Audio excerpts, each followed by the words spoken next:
pelarangan-pelarangan ibadah lah apa segala macam. Apa gitu loh penyebabnya, dan kenapa kenapa negara tidak menindak tegas orang-orang yang seperti itu. Jelas dia melanggar melanggar ini loh, dan itu pidana kalau menurut gua. Itu hak asasi. Iya kan, melanggar hak asasi manusia itu.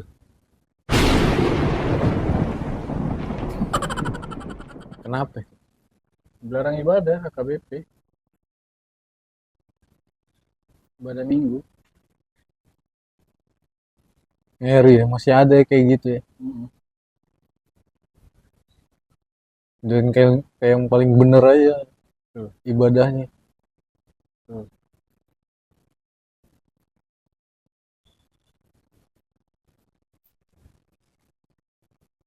Emang kalau ngelarang orang ibadah lu masuk surga gitu?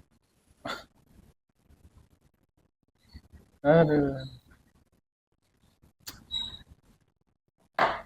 sangat disayangkan ya. Ngadep sono dong. Hah? Ngadep sono. Iya,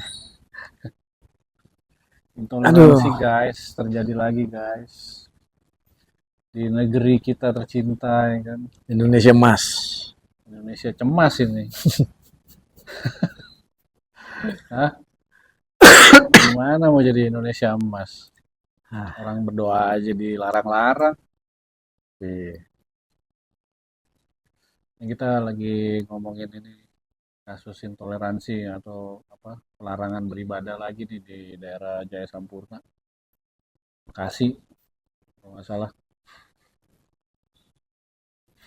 Alasannya apa tuh? Alasannya nggak tahu, gue makanya nggak jelas. Biasanya juga yang kayak gitu-gitu kan nggak jelas deh, ya kan. Nah yang menarik tuh sebetulnya apa sih penyebab penyebab orang melarang orang lain beragama, berdoa, beribadah tuh apa Hmm, ya penyebabnya? Bingung gue. karena negara kita juga emang ngurusin yang kayak gitu-gitu. Hmm? Maksudnya gimana? Buat gue ya, Kan maksud gue gini loh. Di Indonesia ini kan sudah diatur di dalam undang-undang, hmm, ya kan, kebebasan berpendapat, berserikat dan lain sebagainya, bahkan beragama, ya kan, memiliki keyakinannya masing-masing, itu tuh hak asasi malah, ya kan. hmm, Tapi masih ada juga sebagian masyarakatnya yang itu tadi menganggap bahwa sebuah daerah itu kalau ada mayoritas di situ, yang lain nggak boleh. Jadi seolah-olah ini daerah kami gitu. Dan gue anehnya orang-orang yang kayak gitu tuh nggak pernah ditindak tegas, Le. iya memang. Itu tuh maksud gue, ini kan apa ya, kalau dibiarin tuh ya konflik horizontalnya jadi makin parah nanti gitu kan. Ingat aja lah dari kasusnya yang di Bogor dulu, gereja apa tuh yang di Yasmin, gereja Yasmin, ya kan. Terus yang di Bekasi juga ada gereja juga, belum yang di Cilegon, ya kan. Pelarangan-pelarangan ibadah lah apa segala macam. Apa gitu loh penyebabnya, dan kenapa kenapa negara tidak menindak tegas orang-orang yang seperti itu. Jelas dia melanggar melanggar ini loh, dan itu pidana kalau menurut gua. itu hak asasi. Iya kan, melanggar hak asasi manusia itu,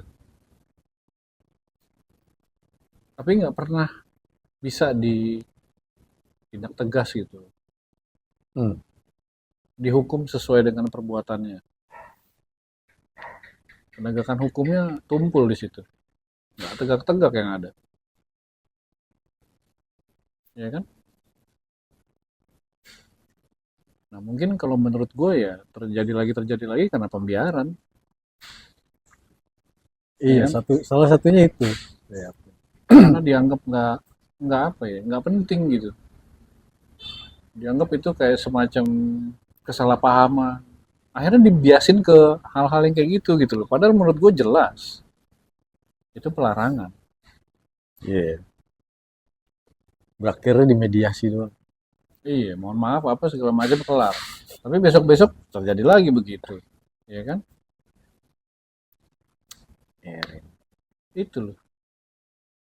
Bahkan sampai ada yang bilang kita nggak, kita apa apa ya istilahnya, gue nggak tahu deh, banyak lah alasannya, apa alasan orang itu melarang beribadah gitu. Kalau mau ibadah, misalnya kan kalau kita tuh kan ada ibadah di rumah gitu kan, lingkungan atau apa Hmm. gitu kan. Alasannya rumah tempat tinggal katanya, bukan buat ibadah. Ada yang kayak gitu, kan aneh. Iya. Padahal kan mereka nggak ganggu gitu loh. Tapi ya itu tadi, tidak pernah ditindak tegas.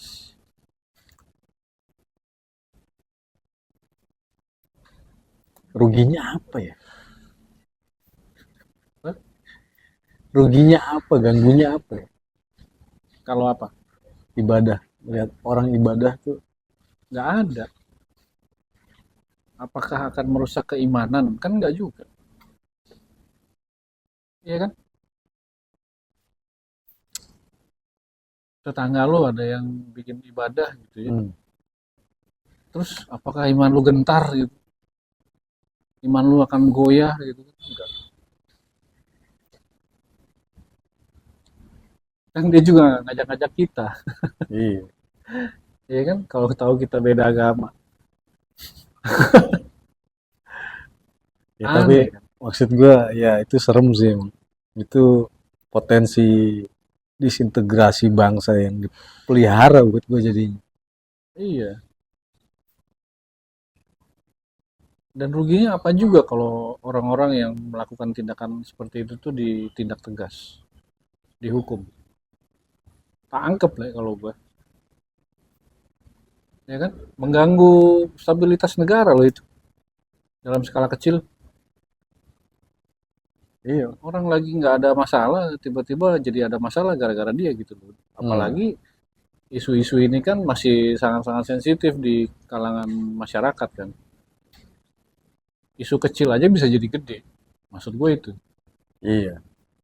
Soalnya kan pengalaman Indonesia kupikir udah cukup ya.